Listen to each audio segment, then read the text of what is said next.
2018년 마지막 주일입니다.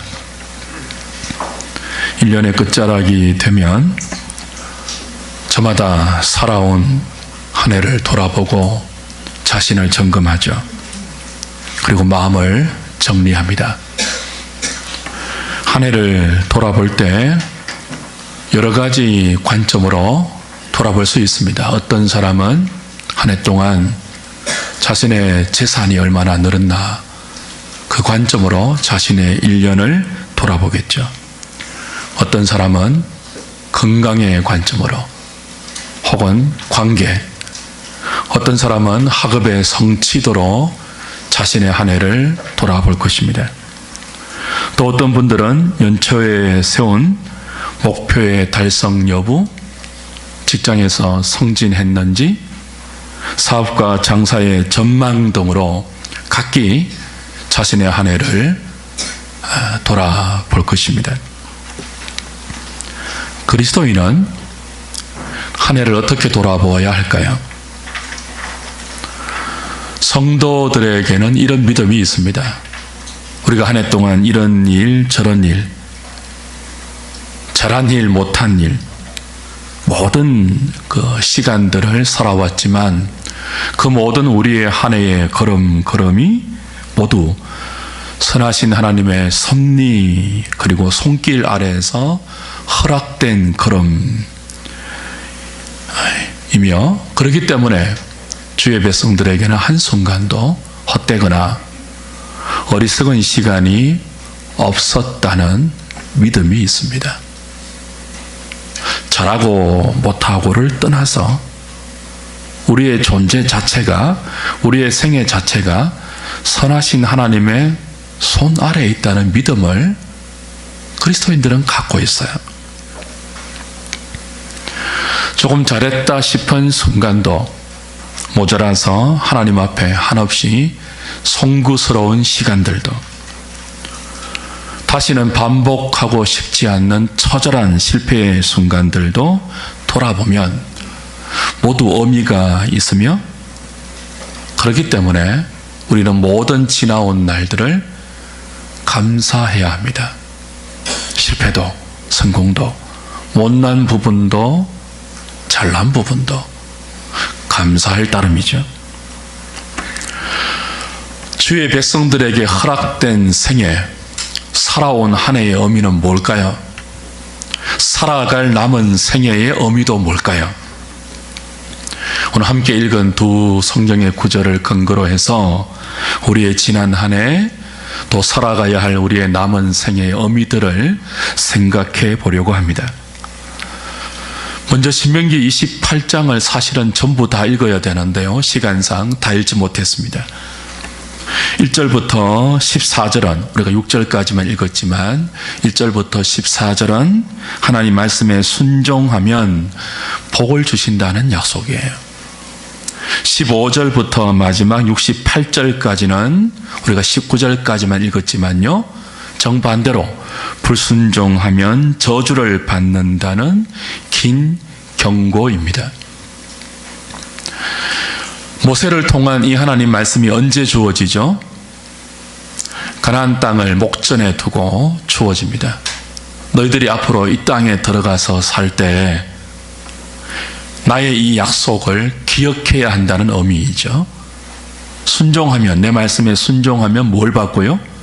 복을 받고, 불순종하면요, 저주받을 수 있음을 기억하고 그 땅에 들여보낼 때 믿음으로 살아라는 의미입니다. 신명기 28장은 모든 하나님의 백성들에게 주신 일종의 원칙입니다.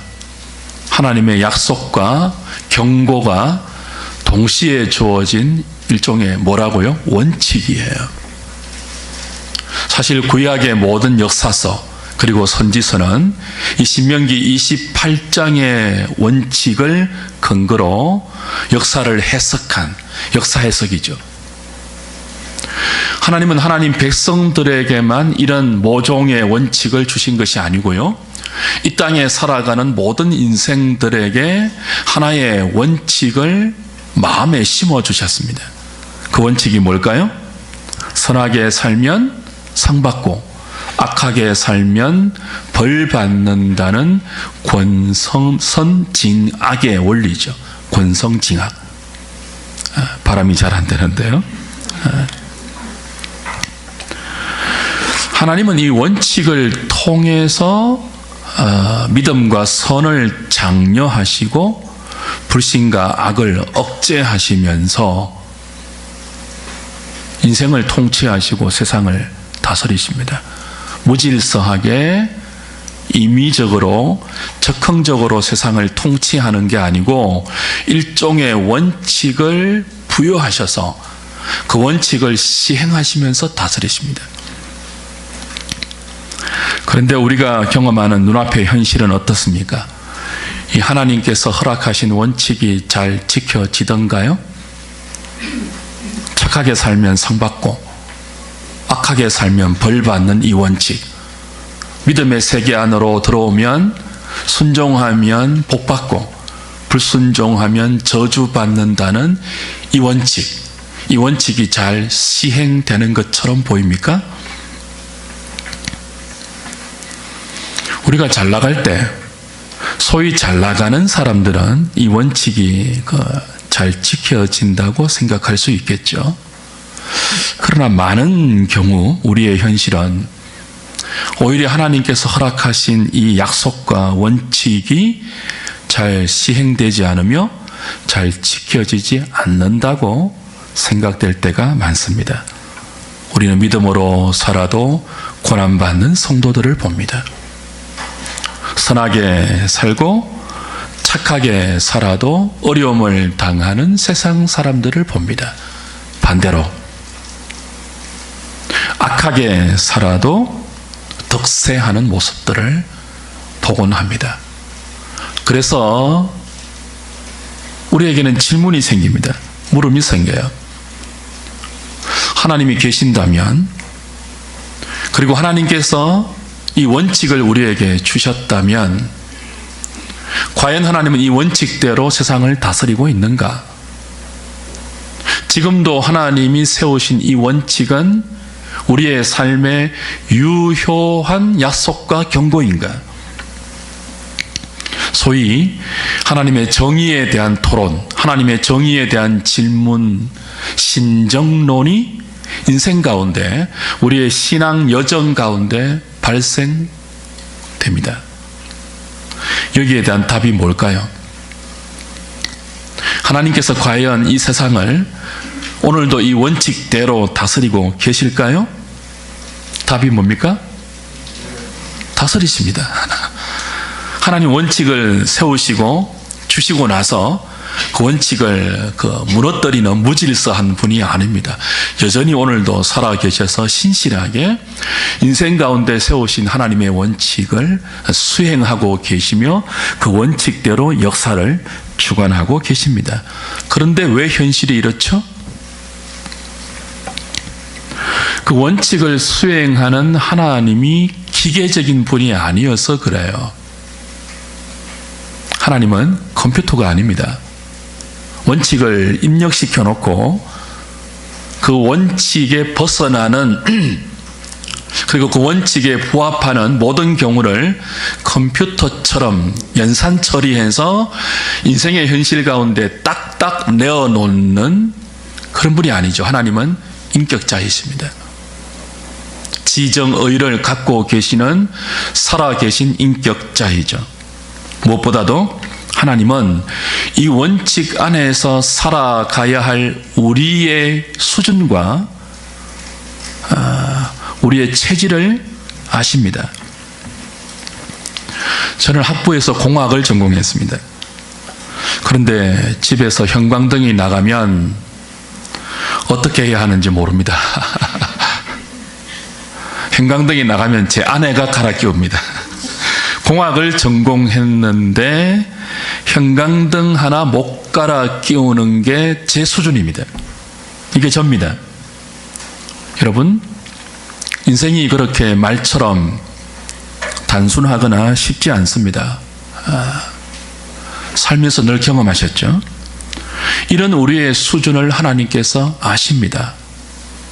원칙을 제정하시고 그 원칙으로 세상을 주관하고 계시지만 그 원칙 아래에서 각자 살아가는 인생의 수준을 아십니다. 그래서 하나님은 하나님 당신이 정하시고 당신이 세우신 그 원칙을 이렇게 시행하시죠. 우리가 읽었던 시편 103편 다시 보십시오. 6절부터 14절. 제가 읽을 때 하나님께서 그 당신이 세우신 그 원칙을 어떻게 수행하시는지 잘 이렇게 받으시고 거기에 대한 여러분의 반응을 조금 생각해 보십시오. 여호와는 긍휼이 많으시고 은혜로우시며 노하기를 더디하시고 인자하심이 풍부하시도다. 자주 경책하지 아니하시며 노를 영원히 품지 아니하시리로다. 우리의 죄를 따라 우리를 처벌하지는 아니하시며 우리의 죄악을 따라 우리에게 그대로 갚지는 아니하셨으니 이는 하늘이 땅에서 높음같이 그를 경외하는 자에게 그의 인자하심이 크심이로다. 동이 서에서 먼 것 같이 우리의 죄가를 우리에게서 멀리 옮기셨으며 아버지가 자식을 긍휼히 여김같이 여호와께서는 자기를 경외하는 자를 긍휼히 여기시나니 이는 그가 우리의 무엇을 아신다고요? 체질을 아시며 우리가 단지 먼지뿐임을 기억하심이로다. 하나님은 원칙대로 세상을 다스리십니다. 당신의 공의를 지금도 시행하십니다. 억압당하는 모든 자를 위하여 심판하십니다. 그런데 그 원칙 적용의 대상이 되는 우리를 불쌍히 보십니다. 우리의 체질을 아십니다. 우리가 단지 먼지뿐임을 잊지 아니하시고 기억하고 계십니다. 그래서 노하기를 더디하십니다. 인자하심이 풍부하신 그 하나님의 자비를 원칙을 시행하실 때 우리의 체질을 아시면서 은혜로 적용하십니다. 노하기를 더디하시는 풍성한 인자로 당신의 원칙을 우리 인생 가운데 시행하십니다. 그래서 우리의 죄를 따라 우리를 다 처벌하지 아니하십니다. 원칙은 뭐라고요? 불순종하면 저주예요.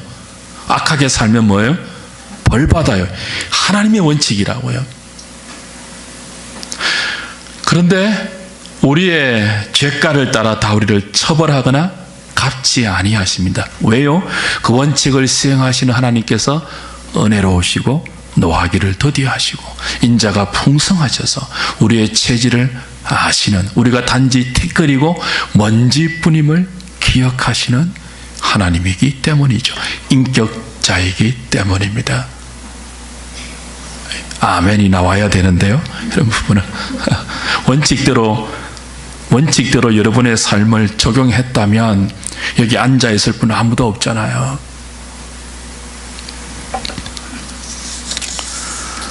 여기서 하나 묻겠습니다. 지금 여러분은 신명기 28장의 원칙이 여러분의 삶에 적용되면 좋겠습니까? 아니면 시편 103편의 은혜가 여러분의 삶에 허락되면 좋겠습니까? 어디입니까? 우리는 내가 잘할 때는 뭐예요? 신명기 28장이 적용되면 좋습니다. 내가 못할 때는요, 시편 103편이 나의 말씀입니다. 반대로 내가 미워하는 그 어떤 사람이 못할 때는요, 신명기 28장을 들이대죠.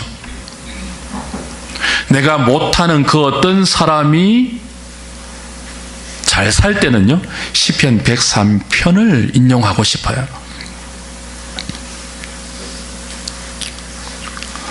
그런데 하나님은 그렇게 적용하지 않으십니다.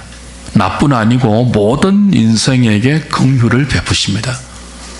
성도만이 아니고 불신자들에게도 노하기를 더디하십니다. 풍성하신 인자로 세상을 통치하십니다. 그 많은 자비와 긍휼을 담아서 하나님의 원칙을 모든 인류 가운데 시행하고 계십니다. 역사가 지금도 인간의 악함에도 불구하고 존속되고 있는 이유가 여기 있습니다. 왜 그렇게 하실까요? 그렇게 해서 불신자와 악인들에게, 심지어 우리들에게도, 말씀에 순종하지 못하고 사는 우리들에게도 회개의 기회를 주시죠. 복받을 기회를 주시죠. 은혜를 베풀고 계십니다. 지난 한 해 우리에게 은혜를 베풀어 주셨습니다. 그래서 간혹 우리 가운데 나는 참 잘 살았다, 그래서 지금 내가 누리고 있는 이 모든 잘난 것은 하나님이 내가 순종을 잘해서 주신 상이며 복이다라고 여기시는 분들도 그게 은혜인 줄 아셔야 됩니다. 솔직하게 우리의 1년을 돌아보면 우리는 하나님의 이 원칙 아래에서 상 받을 만큼 순종 잘하지 못했습니다. 신명기 28장에 계명을 지키면 상 받는다는, 상 주신다는 이 약속은 굉장히 깊은 것입니다. 우리는 그 약속의 근거에서 하나님의 복을 받을 정도로 신실하지 않습니다. 여러분이 아시죠? 여러분의 1년을 우린 그렇게 잘 순종하지 않습니다. 그럼에도 불구하고 여러분이 복을 받는 한 해를 사셨다고 여긴다면 그 또한 하나님의 은혜라고요.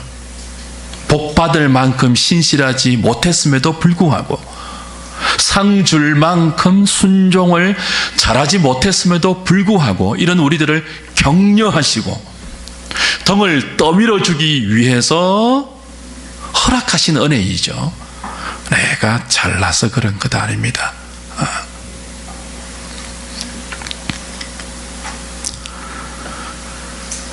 또 하나, 우리가 한 해를 보내면서 그리고 새로운 한 해를 맞이하는 목전에서 반드시 기억해야 할 중요한 진리가 하나 있습니다.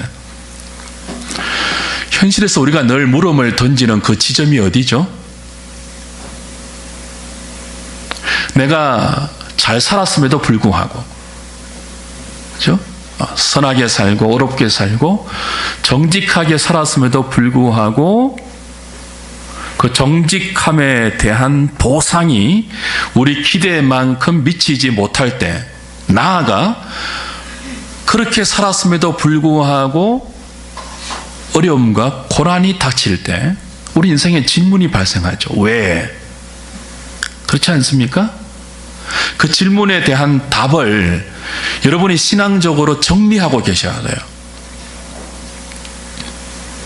왜 의인들이 고난을 당하죠? 왜 악인들이 형통하죠? 왜 벌받을 만한 죄를 짓지 않고 저주받을 만한 불순종을 범한 일이 없음에도 불구하고 우리의 인생이 힘들고 어렵고 눈물 나죠? 왜 그럴까요? 우리가 벌받을 만큼 큰 죄를 짓는 그런 인생은 아니지 않습니까?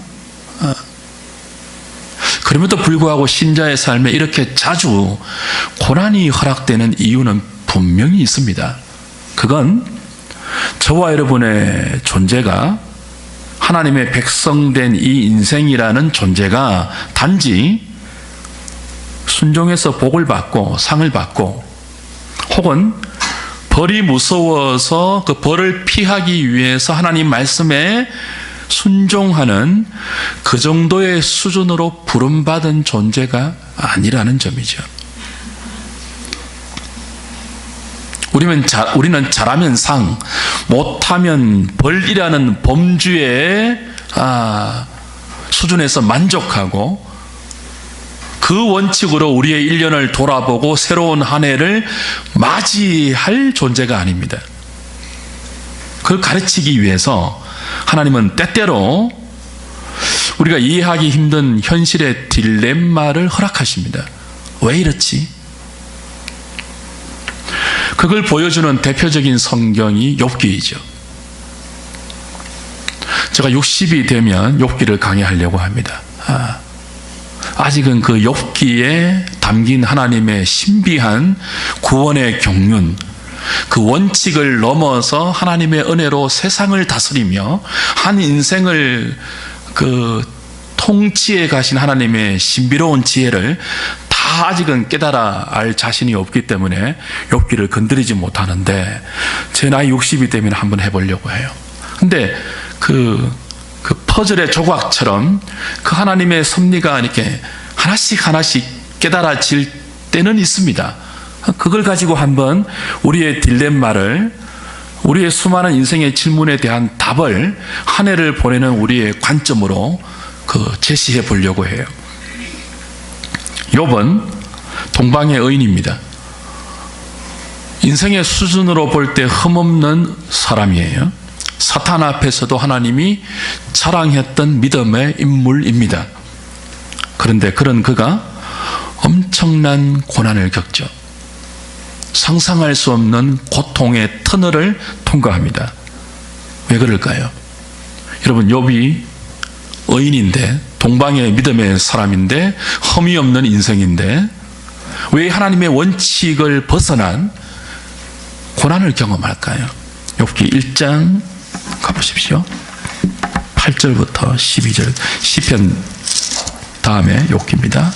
시편 전에 욥기입니다. 욥기 1장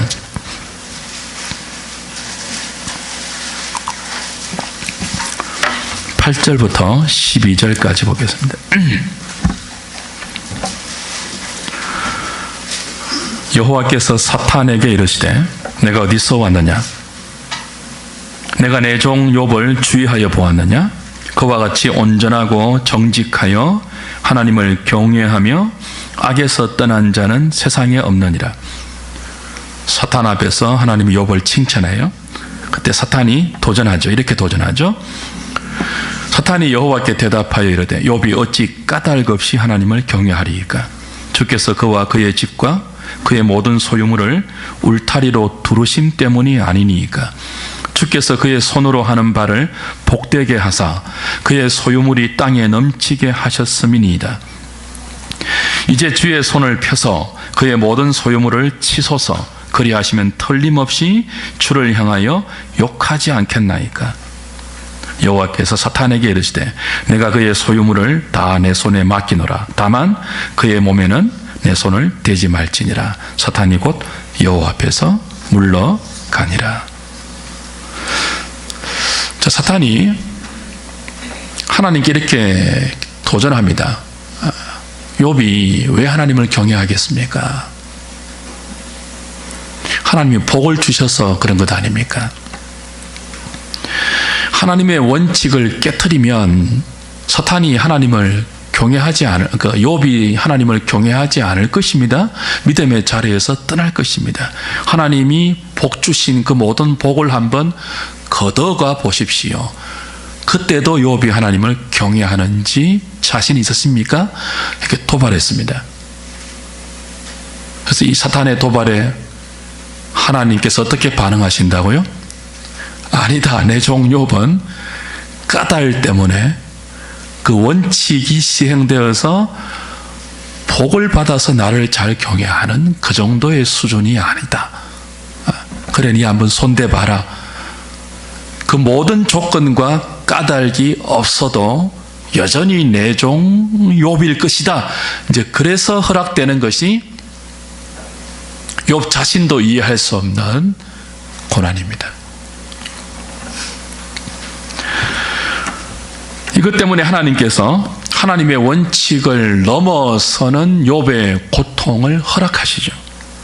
원칙을 넘어 까닭 없이 하나님을 경외하는 인생이 있다는 것을 사탄 앞에서도 보여주시기 위해서 욥을 건드리는 것을 허락하십니다. 망하게 하십니다. 불순종하지 않았는데, 악하게 살지 않았는데, 믿음으로 하나님을 경외하고 살았는데 그 원칙을 넘어서 망하게 하십니다. 자식이 다 죽습니다. 사업이 다 넘어갑니다. 병이 듭니다. 어렵게 사는데, 순전하게 사는데 하나님 경외하고 사는데 병이 들어요. 아내가 욥을 저주하고 떠납니다. 모든 사람과의 관계가 끊어집니다. 순종하면 복을 준다는 그 까닭이 없어도, 그 까닭이 무너져도 여전히 하나님을 경외하는 욥을 보이고 싶어서 하나님은 하나님의 원칙을 넘어서는 현실을 욥에게 허락하신다고요. 이런 하나님의 경륜을 모르는 욥의 세 친구들이 욥을 찾아와서 욥을 공격하죠. 믿음의 조언이라고 조언하는데 사실은 그 원칙을 근거로 해서 인과응보, 권선징악, 순종하면 복, 불순종하면 저주, 그 원칙을 근거로 해서 욥의 현실을 해석하고 그 해석의 기초에서 욥을 공박합니다. 네가 까닭 없이 이 불행을 당하겠느냐? 하나님의 원칙이 있지 않느냐? 네가 당하는 모든 형편을 보면 잘못하고 있는 것이 분명히 있다. 그게 하나님의 원칙이지 않느냐?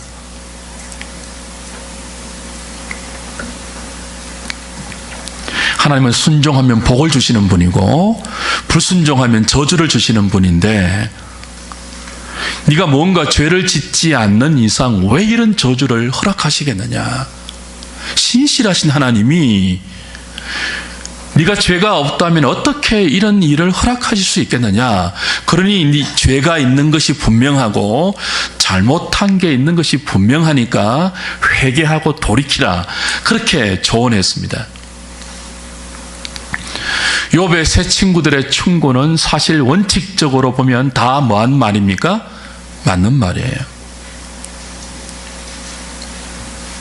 욥도 그런 하나님의 원칙을 모르지 않습니다. 그 원칙 아래에서 살아왔습니다. 지금까지. 그런데 아무리 생각해도 지금 자신이 당하는 고난은 그 원칙으로 설명할 수 없습니다. 원칙을 벗어난 적이 없잖아요, 욥이. 그런데도 그 원칙을 벗어난 현실이 자기의 눈앞에 자기의 고통으로, 자기의 아픔으로, 자기의 눈물과 깨어짐으로 와 있잖아요.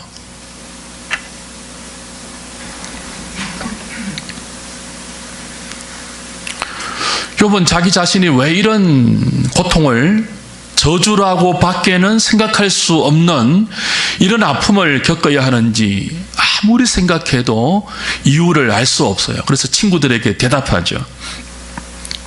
친구들아, 나도 그 하나님의 원칙을 알고 있다. 모른 바 아니다. 그 원칙대로 살아왔다. 너희들 알지 않느냐? 그런데 지금 나의 현실은 그 하나님의 원칙으로 설명할 수도 없고 이해할 수도 없고 해석할 수도 없고 적용할 수 없는 현실이다. 그러니 하나님의 원칙으로 나를 공격만 하지 말고 제발 이해할 수 없는 나의 고통 앞에서 나를 좀 불쌍히 여겨달라. 그렇게 애원합니다. 친구들아, 나를 좀 불쌍히 여겨달라. 그 욥기 전반부에 나와 있습니다. 그런데도 친구들은 욥의 이런 하소연이 자신의 죄를 인정하지 않는 강팍함으로 여겨져서 계속 더 강한 농도로 욥을 질타하죠. 욥을 질타하는 친구들의 말은 하나같이 주옥 같습니다. 여러분, 원칙은, 그리고 원칙에 맞는 말은 전부 타당하고 주옥 같아요. 그런데 그 주옥 같은 원칙의 말들을 욥에게 적용하고 시행할 때 욥의 친구들은 뭐가 없습니까? 하나님이 하나님의 원칙을 우리에게 시행하시는 것처럼 은혜로움과 자비로움과 긍휼과 인자가 없습니다. 그 고통 속에 있는 욥을 불쌍히 여기는 마음이 없어요. 이런 원칙은 고통당하는 자를 더 힘들게 합니다. 주옥 같은 그들의 원칙 적용이 욥을 너무 아프게 해요. 근데 시작은 미약하나 나중은 창대하리라. 얼마나 주옥 같은 말입니까? 여러분도 좋아하시는 말씀이죠? 근데 이 주옥 같은 원칙이 욥에게는 찌르는 가시이죠. 순종하면 시작은 미약하지만 나중은 창대하게 될 것이라는 욥의 친구들의 이 말은 욥의 현실과 정반대 아닙니까? 그러니 욥에게 죄가 있다는 말이거든요. 근데 죄가 없잖아요. 욥의 현실은 죄가 없음에도 불구하고 까닭 없이 하나님을 경외하는 자를 보이고 싶은 하나님의 열망이 허락한 인생의 딜레마 아닙니까? 그래서 친구들의 원칙을 앞세운 공격 앞에 욥은 하나님 앞에 이렇게 하소연합니다. 욥기 10장으로 가보십시오.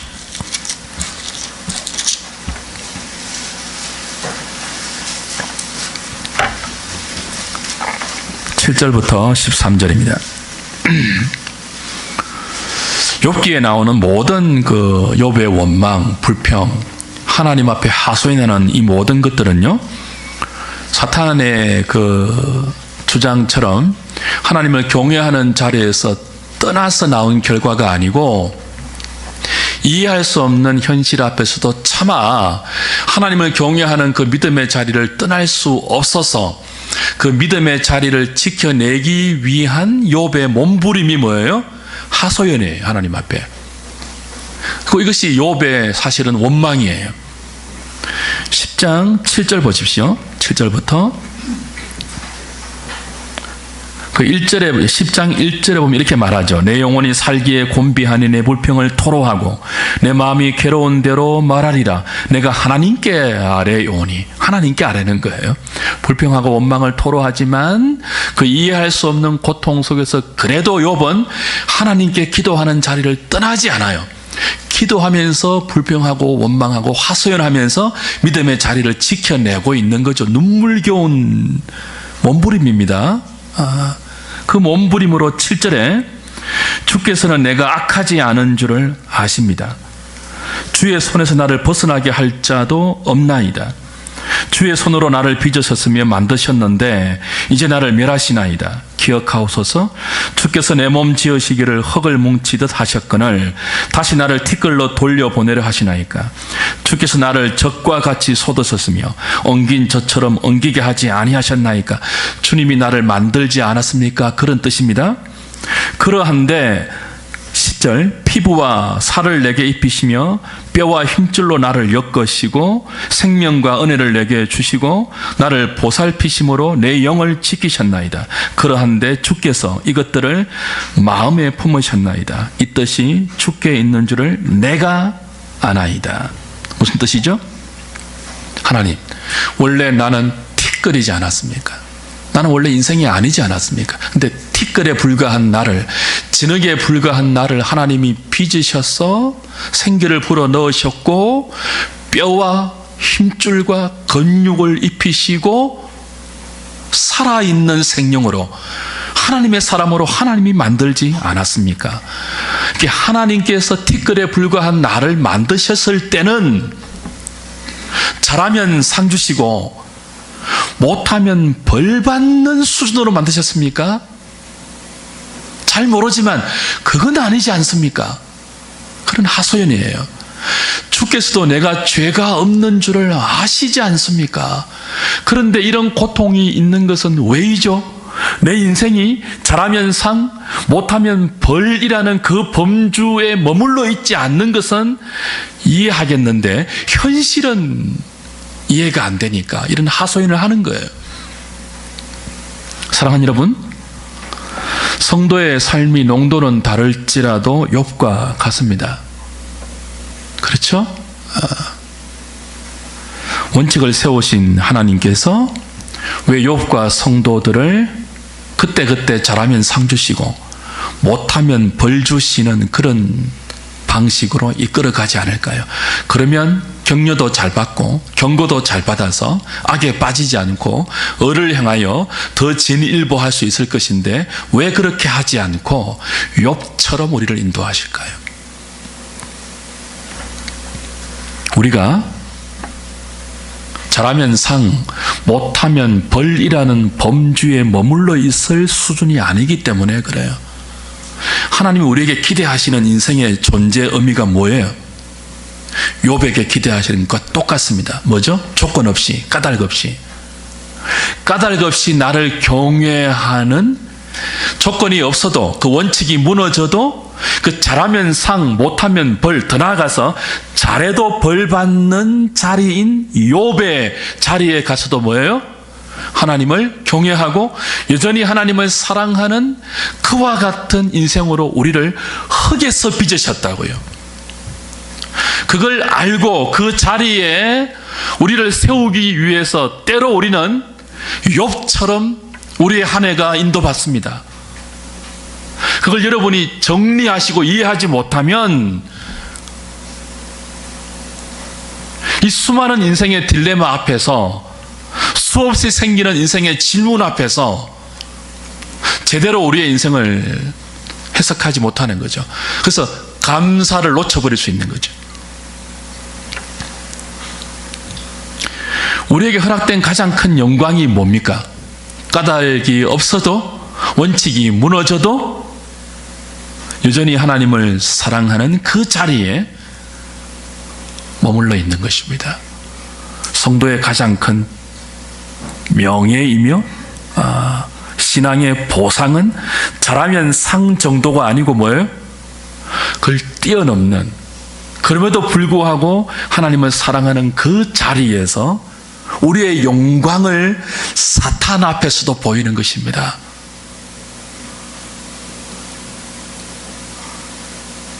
우리는 그걸 원치 않죠. 뭘 그렇게 우리를 대단하게 여겨주십니까? 그렇게 대단하게 취급하지 마시고 그냥 우리는 뭐라고요? 그저 잘하면 상이나 주시고 못하면 벌이나 주시죠. 근데 우리는 그렇게 살 인생이 아니라니까요. 하나님의 독생자가 십자가에서 하나님의 원칙을 깨트리고, 그분은 벌받을 이유가 없는 분이잖아요. 그 원칙을 깨트리고 가장 악한 자가 받는 저주의 자리에 서신 이유는 무엇입니까? 우리를 잘하면 상, 못하면 벌 받는 그 인생의 범주 안에 머물러서 그저 상 받기 위해서 순종하고 벌 받는 것이 무서워서 벌벌 떨며 하나님의 계명 앞에 머물러 있는 그런 저와 여러분 만들기 위해서가 아닙니다. 하나님이 우리를 조건 없이 사랑했습니다. 까닭 없이 사랑했습니다. 지금도 은혜를 베풀 만한 존재들이 아님에도 불구하고 노하기를 더디하시면서 그 많은 인자를 우리에게 베풀고 계십니다. 그걸 우리가 깨달아 알아서 우리도 하나님께 까닭이 없어도, 조건이 성립되지 않아도 하나님을 까닭 없이 사랑하는 자리에 우리를 세우고 싶어 하십니다. 그게 우리의 영광입니다. 그걸 위해서 많은 경우 우리의 인생이 고난의 걸음으로 이어지는 것입니다.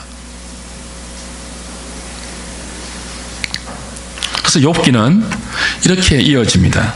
19장 가보십시오. 욥도 이게 잘 이해가 안 되었습니다. 그래서 19장에 이런 고백을 해요. 23절부터 보십시오.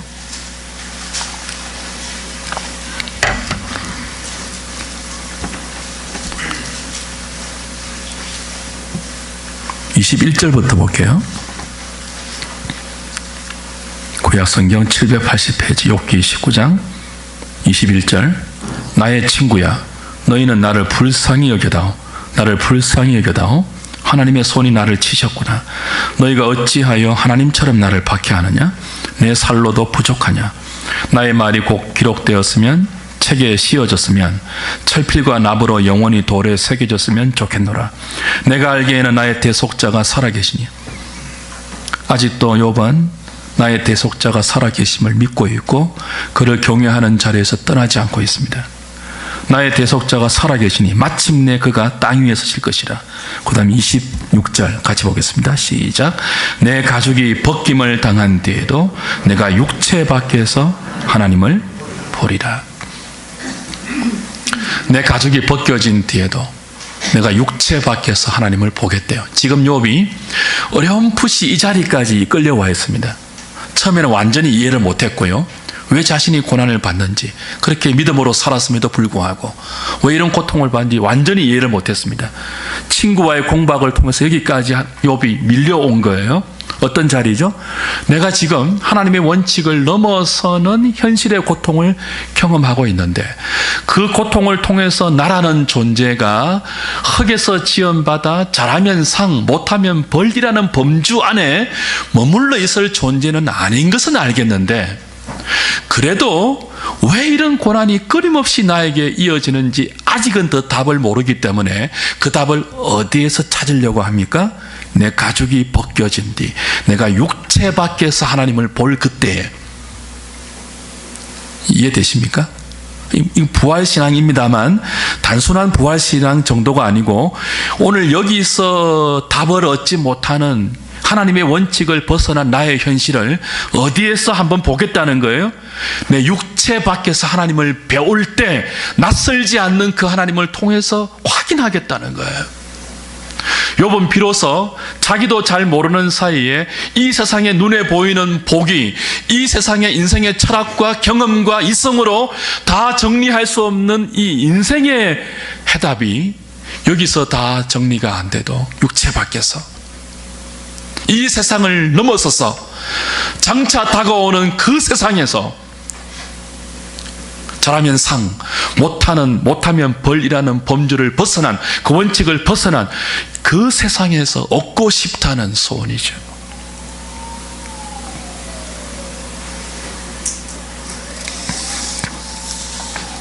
사랑하는 여러분, 한 해의 끝자락에서 우리의 1년을 돌아볼 때 우리의 생애를 어떻게 이해해야 될까요? 순종하면 복을 받고 불순종하면 벌을 받는다는 원칙의 선상에서 우리의 1년을 돌아봐도 꽤 잘하는 돌아봄입니다. 그죠? 그 정도로만 우리의 1년을 반성해도, 그 정도로만 우리의 새해를 기대해도 뭐 꽤 잘하는 것이겠죠? 그러나 우리는 그 수준에서 우리의 한 해를 만족할 수 없습니다. 여러분, 분명히 못했음에도 불구하고 벌을 받지 않은 분 많으시죠? 그죠? 그게 은혜임을 깨달아야죠. 그리고 잘할 만큼, 그 상 받을 만큼 잘하지 못했음에도 불구하고 복을 누리고 있는 분 꽤 계시죠? 은혜인다고 고백해야죠. 여러분, 잘나서 그런 거 아니잖아요. 잘나서 그렇다고 정리하면 신자 아닙니다, 그 사람은. 인생의 비밀을 모르는 분이에요. 한 걸음 더 나아가 우리에게 어떤 현실이 있다고요? 믿음으로 삶에도 불구하고 이해할 수 없는 고난을 겪고 있는 분이 있잖아요. 그래서 우리의 한 해를 어떻게 돌아보아야 한다고요? 잘하면 상, 못하면 벌이라는 그 범주를 벗어나서 까닭없이 하나님을 사랑하는 자리에 우리를 세우고 싶어 하시는, 그리고 까닭없이 조건 없이 우리에게 은혜를 베풀고 있는 그 하나님의 은총의 시선으로 우리의 한 해를 돌아보아야 합니다. 그 은혜의 기대로 새로운 한 해를 맞이하셔야 됩니다. 의인이 고난받는 이유까지 이해하시면서 한 해를 보내고 새로운 한 해로 접어들어야 하는 것이죠. 부모가 자식을 사랑할 때 조건을 붙이지 않습니다. 물론 어릴 때는 원칙을 세우죠. 너 이거 하면 사탕 준다. 이거 못하면 회초리 맞는다. 어릴 때는 원칙을 세워서 자식을 통제합니다. 그 원칙도 자식을 위한 원칙이죠. 그러나 어떤 부모가 그 원칙에 붙들려서 그 원칙대로만 자녀를 양육합니까? 그렇지 않습니다. 그 원칙을 시행하는 부모는 자녀를 사랑합니다. 그래서 벌받을 만큼 잘못했을 때도 많이 용납합니다. 그게 부모 아닙니까? 어떤 부모가 군대처럼, 야, 너 이거 잘했지? 사탕. 너 이거 못했지? 회초리 걷어. 종아리 걷어. 그건 참 못난 부모이죠. 근데 모든 부모는 그렇게 자식을 양육하지 않습니다. 원칙을 넘어서 까닭 없이 자녀를 사랑합니다. 하나님께서 우리를 그렇게 대하십니다. 우린 세월을 살아가면서 허락받은 인생을 매년 반복하면서 그걸 깨닫습니다. 그리고 깨닫는 만큼 하나님에 대해서도 그렇게 사랑으로 서고 다른 사람에게도 그런 존재로 다가갑니다. 욥의 새 친구처럼 살지 않으면 좋겠습니다. 분명히 기독교 신앙의 초보는 무엇으로부터 시작합니까? 신명기 28장부터 시작합니다. 그 원칙이 있어야 돼요. 그 원칙을 주신 분이 하나님이니까요. 그러나 뭘 기억해야 되죠? 그 원칙을 시행하시는 하나님의 성품입니다. 힘써 하나님을 닮아가야죠.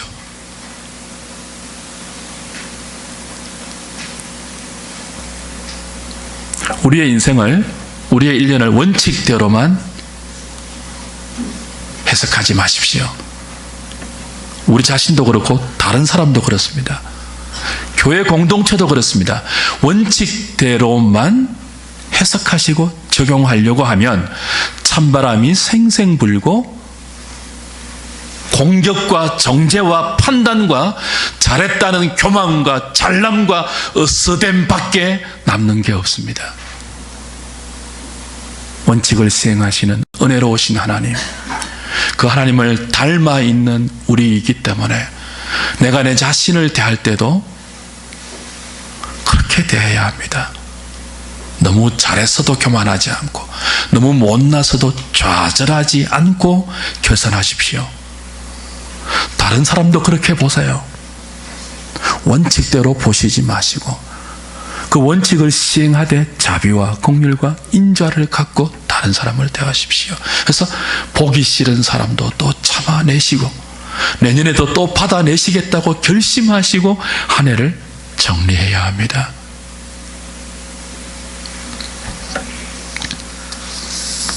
말씀을 맺겠습니다. 하나님은 당신의 원칙을 유익을 위해서 은혜롭게 시행하십니다. 이게 잘못을 그냥 간과하자 그런 뜻이 아니면 다 아시겠죠. 오늘 한 해의 마지막 끝자락에서 노하기를 더디하시고 은혜로우신 하나님을 다시 우리의 마음에 담뿍 담으십시다. 그래서 남아있는 생에 우리를 대하는 모든 사람들에게 그와 같은 하나님의 성품을 드러내고 반영하는 사람으로 나아가 까닭 없이도 하나님을 경외하는 믿음의 실력을 지닌 자로 서 있고 존재하며 살아가는 저와 여러분 다 되시기를 우리 주님의 이름으로 축복합니다. 기도하겠습니다.